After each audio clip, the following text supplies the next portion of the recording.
Hello, today we will guide you through how to make demo account in XM. To begin, open XM in your browser and make sure you are on the member area page. This is the starting point where you can manage or create trading accounts. If the page takes a moment to load, just wait until everything is fully visible before moving on, as this will make the next selections easier to find. Once you are on the XM page, look for the plus sign and click on it.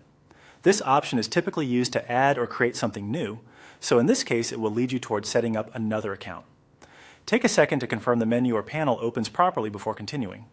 After that, click on the demo option.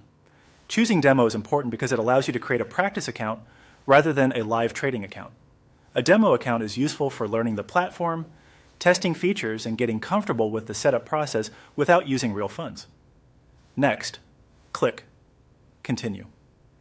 At this stage, XM will start guiding you through the setup flow.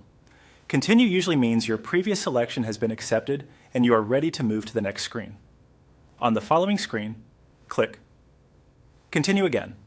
Some platforms split account creation into several short confirmation pages, so seeing multiple continue buttons is normal. Just move carefully and make sure each page reflects the type of account you want before proceeding. Then, click Continue once more. As you go through these screens, it helps to read the page briefly before selecting the button, especially if there are account preferences, platform details, or simple confirmations being shown. After that, click Continue again. This step is part of the same guided setup, moving you closer to the final account creation stage. If the button appears inactive for any reason, check whether the page needs a required selection before you can move forward. Finally, follow the on-screen procedure to complete the demo account setup. This part may include choosing account preferences, reviewing details, or confirming the information shown on your screen. Simply follow each prompt in order and complete any required fields or selections as requested by the platform.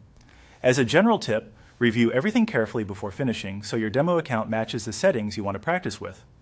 Once completed, you should be able to access your new demo account from the XM member area. That's it. You've now gone through the process of creating a demo account in XM.